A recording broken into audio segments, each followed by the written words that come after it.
Welcome back to the Ugly EVO build blog series. In this video, we're gonna put some street miles on the EVO, take it for a little bit of a road trip.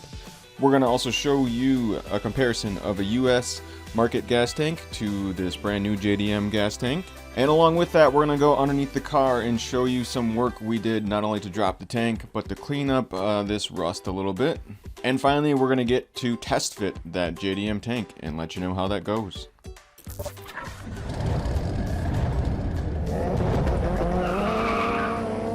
So this day did start off at Andy's shop, that's ASM, and the car started off there, and I got to give it one quick look over before we brought it to a track. Luckily, they were doing a driver's ed test day at a local track nearby, so it seemed like a perfect opportunity to test out the car a little bit, throw it around a little bit on the track just to make sure nothing would like completely fall apart, because if it was going to break, we wanted it to happen at this track close by, that's closer to Andy's shop, as opposed to driving it about 100 miles, which is what I did end up doing.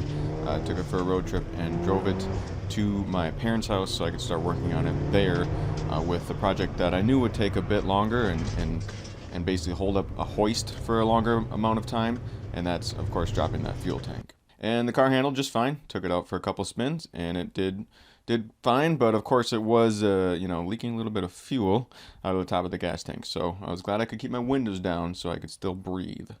Next was basically my inaugural trip with this car. I got to drive it, like I said, about 100 miles, and it rode just fine going down the road. I actually really like this HKS exhaust as far as streetability goes. It's super quiet. It's actually really kind of nice to have it so quiet, and the stock suspension is kind of tough to beat when it comes to being a comfortable ride.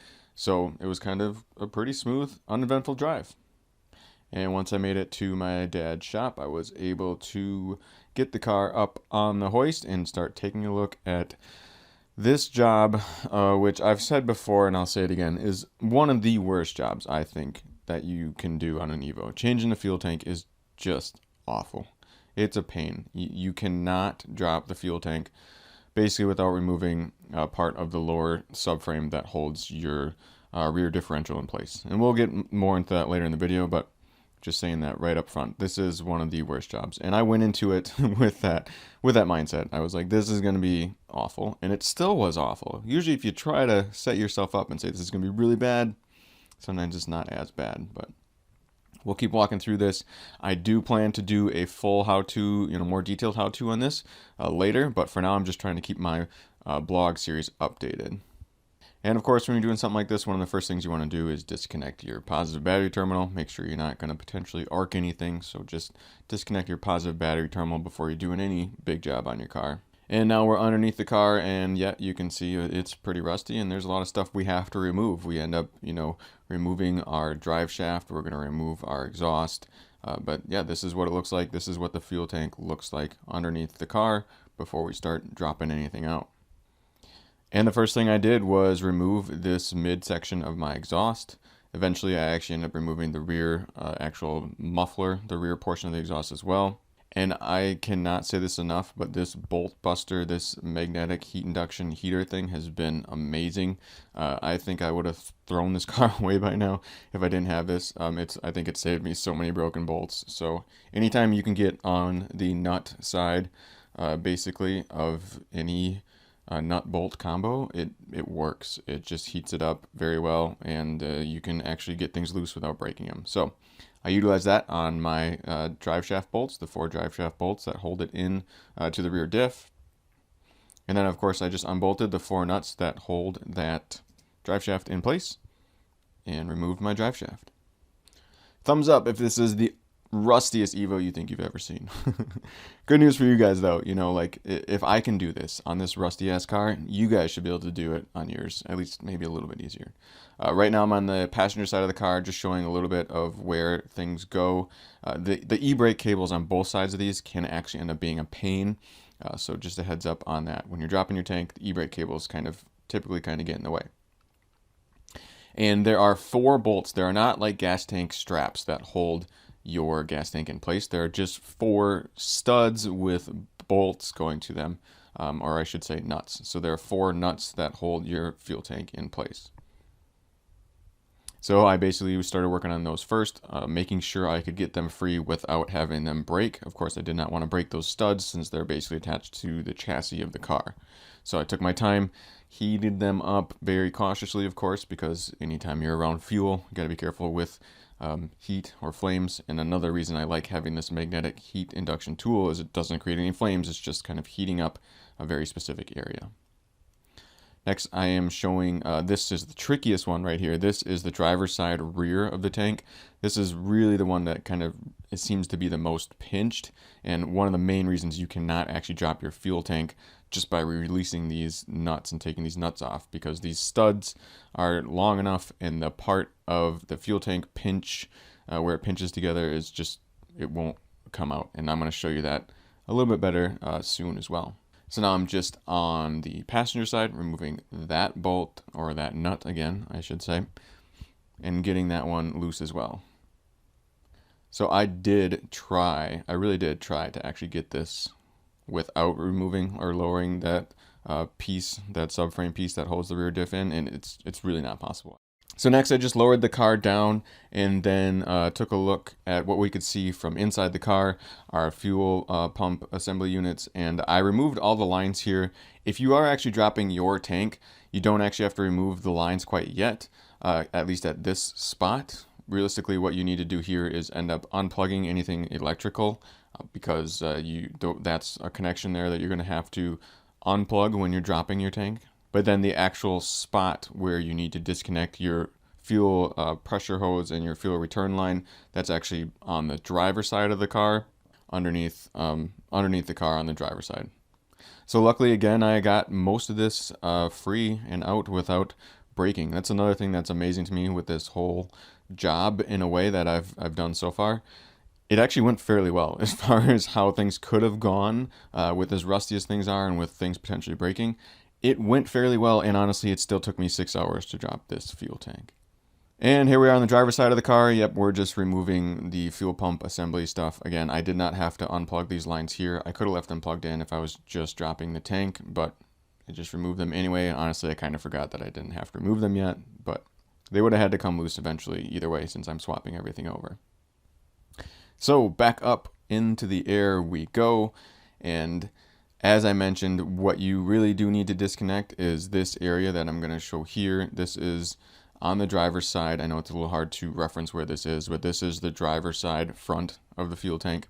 And this is where the lines connect that go from your fuel pump sending unit basically to the hard lines of your car that run up front. So these are the lines you for sure will have to disconnect to drop your fuel tank. And yeah, thumbs up the video if this is the rustiest EVO you've ever seen. And of course, sped up footage, and as I mentioned, this took me about 6 hours to do because of the combination of rusty bolts and taking my time and just trying to see how I could get this out. But yeah, just I was playing with this, trying to loosen up different bolts, trying to do different things to get this fuel tank to drop out. But now I'm actually going to go in and show you specifically why this tank cannot drop out without removing the portion that holds the rear diff in. So this is the driver's side rear of the tank, and as you can see, I'm pointing to, there's a piece of the tank that's basically pinched above this bar, this aluminum bar that holds the rear diff in. A piece of the gas tank is basically stuck between that stud. I'm going to show you on this new tank here. This piece is in between that stud and that bar that holds the rear diff in. So this gas tank, this fuel tank, is not coming out until you lower that bar enough to get that pinched part of the fuel tank underneath, basically, that stud. And one other huge pain with this job is actually the fuel fill part. As you can see here, again, thumbs up, rustiest EVO in the world. It runs this way up to the tank, and now I cut ahead to where I dropped the tank a bit, and you can see in this side part where that connects. Now, the way I actually ended up getting to it is by dropping the tank in the front as much as I could, and then basically I'm shining a flashlight in right here where you can see, and then I stuck my hand up in there and used some sockets, extensions, and ended up basically breaking that clamp that holds that on, and then spending a good half hour trying to get that hose free, because it's very hard to actually get in there to get your hand on it to pull it free. But now we've cut ahead to where I actually lowered down my rear diff. I didn't actually have to remove it, lower the rear diff from this bar, but I don't know, I did that anyway. But the bar that holds the rear diff in, that's what you need to lower down. So we've cut to the gas tank actually removed from the car. And here you can see that that bar is actually a little bit lower, drop down from the chassis of the car. And that's what you have to do to basically get your fuel tank out. And there's the bigger nut I'm pointing to now. There's a bracket, that support bracket that kind of goes there, and then one bolt that goes in as well. So that same setup is on the other side too. So basically you're gonna have to remove at least those 2 bolts on each side, and then that one nut on each side, and then you should be able to lower down that part that holds in your rear diff, and then you can get your fuel tank out, hopefully. But that is why this is one of the worst jobs. I mean, it's tough, and especially without a hoist. I do not recommend trying this if you do not have access to a hoist. Doing this on the ground is awful. Ask me how I know. So now we cut back, the fuel tank is still in the car, and this is actually on the passenger side, but I'm just showing you again basically the rear part of the fuel tank and how it's stuck with that bar, and how it's not going to be able to come out unless we lower this down. And now I am running through trying to get this to clear the tank. The front of the tank needs to clear the e-brake stuff. And that's just, I don't even have good advice for that right now, just other than that's something you need to watch for when you're dropping your fuel tank. Those stupid e-brake cables are kind of right in the way. So you have to try to get those around your fuel lines. Actually, what I ended up doing, since I did remove the fuel lines from the top of the tank, or release them from where they connect to that fuel pump housing, I think what I ended up doing is basically removing that whole piece, and it was honestly so rusty, it was coming loose anyway on a bracket that held it to the tank, that I kind of removed that whole piece to get it around the actual e-brake cable. And I leave a lot of this footage in just to show you guys that it takes a long time. I spent a long time. As you can tell now, it's actually got quite a bit darker. I've spent a lot of time doing this. There's actually a lot of stuff I didn't end up filming because it was just me like messing around that I knew wasn't worth filming. So a lot of time involved in this project, especially if your car is as rusty as mine. Thumbs up if this is the rustiest EVO you've ever seen. But we did finally reach that point, luckily with a little help from my dad. It was good to have another person there to help out. We did get the tank dropped. One final thing I had to do was disconnect. There was an electrical line, a wire that runs just in front of the passenger side of the tank. I had to make sure that kind of was out of the way, and that's actually just another tight spot when you're putting the fuel tank in. Didn't show it as well here. Electrical harness, basically, had to get that out of the way and make sure it wouldn't damage it while I drop the fuel tank. But success, the fuel tank is finally out. That's one of the biggest reliefs, getting this stupid thing out of the car. It's awful. And after that long day, I just decided to call it a night and go to bed so we could get some better lighting for in the morning, and I can show you cleaning up, of course. If you are actually putting your same fuel tank back in and it's anywhere near as rusty as mine, even if it's not, you would want to vacuum everything out, clean out any potential debris that would fall into your fuel tank if you're putting your fuel tank back in. So I took a shop vac, cleaned up as much stuff as I could, just for the sake of cleaning it up. Of course, I don't really plan on using this fuel tank again, even though technically it didn't leak. The tank itself, it was only leaking because those studs were broken that hold that fuel pump assembly down, and you used self-tappers to hold that in place, which obviously didn't work very well. So the fuel tank itself, as crazy as it is, there's probably been worse EVO fuel tanks than this one. So I don't know what I'll do with it yet, but of course, when I was dropping it, I just assumed it, it's probably going to start rusting out somewhere soon. And honestly, when I looked inside it, it looked a little bit crappy too. So glad I'm swapping it out. I'm glad I'm actually able to kind of test this JDM fuel tank and make sure it can work. Of course, I'm not 100% sure yet it's going to work, but we're going to keep diving along into it. Had some cats helping me out here as I removed all the components. What I wanted to do now is really just test fit everything, just make sure all this stuff was interchangeable.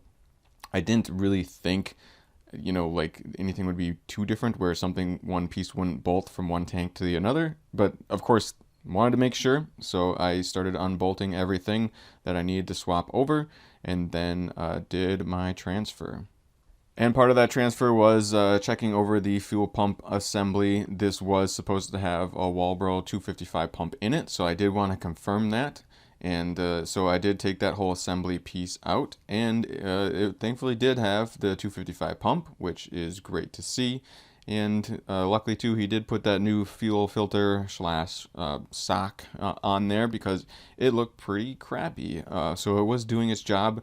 I'm going to put a new filter on there. I think that might be part of just having this rusty tank, or putting self-tapping screws into the top assembly and then putting rust into the fuel. I'm not really sure. So either way, while it's out, we're going to try to do it as good as we can to get it back together. So of course that portion was on the driver's side of the car, and now we're on the passenger side of the car with this fuel sending unit, I believe as they call it. From what I understand, I think this is just a way for the fuel tank to probably work better to pick up fuel from both sides of the car. There's a line that runs from the top of this one to that fuel sending unit, probably because this tank has, you know, that spot in the middle where it needs to make room for the drive shaft. I wanted to order this piece brand new. I tried and I couldn't find it. People said they had it in stock, but no one did. So I did find a new gasket for this though, and I've actually done a video in the past changing this specific gasket itself just for this piece. So I'm at least going to put in a new gasket, if not this whole unit.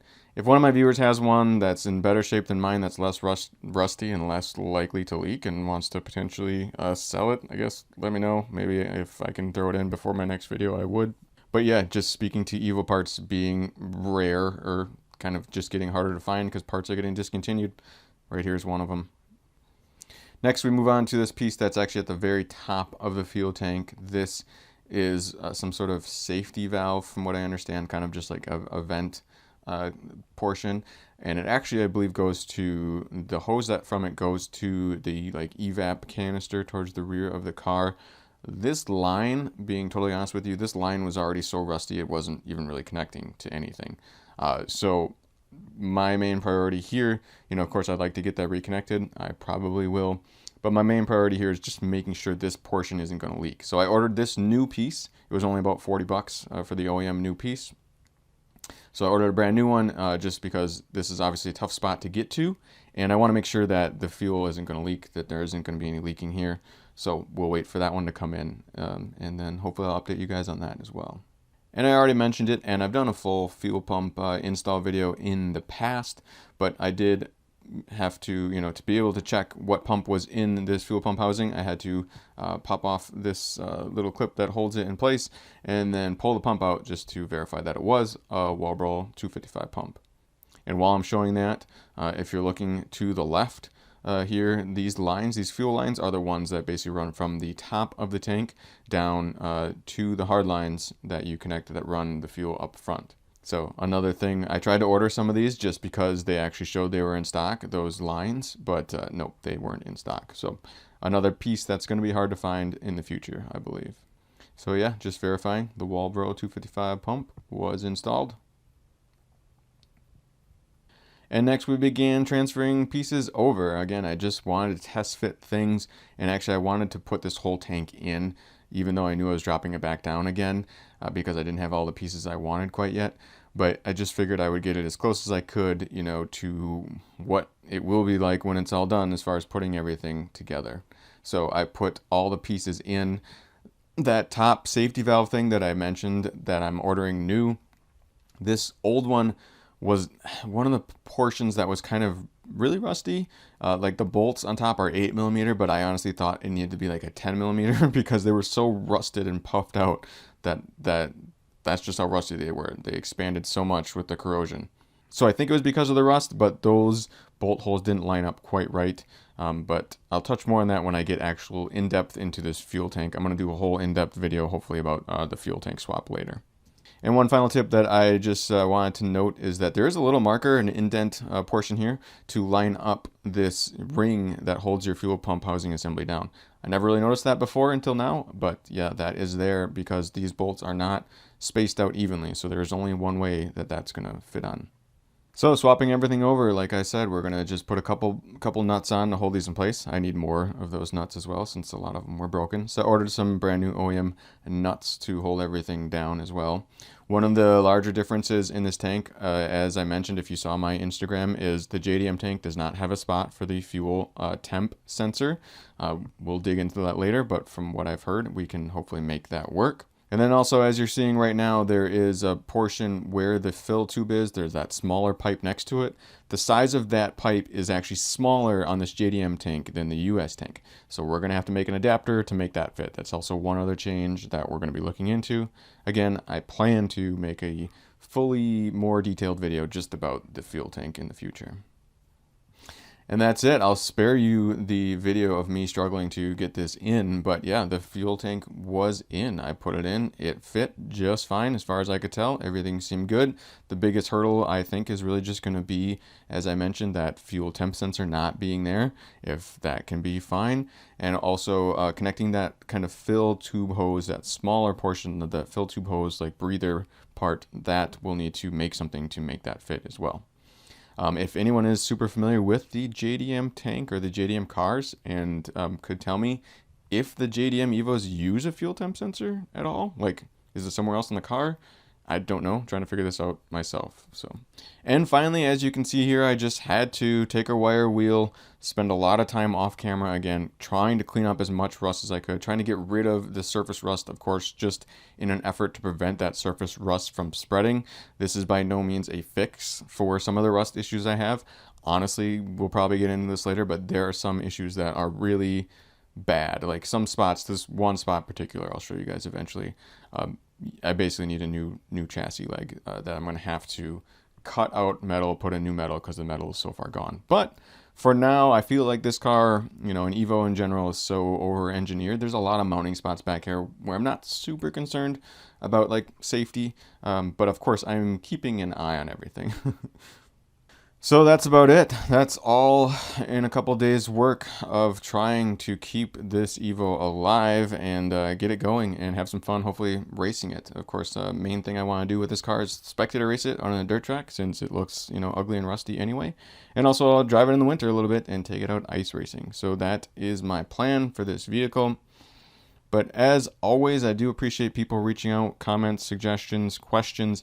Let me know what you want to see while I'm doing some of this stuff. I might be able to get you more detailed information while I'm working on it. And also let me know of a better way to do it. If I did it wrong, of course, let me know that as well. And stay tuned as we continue to build this ugly EVO. As always, this is Paul from Boosted Films, and thanks so much for watching.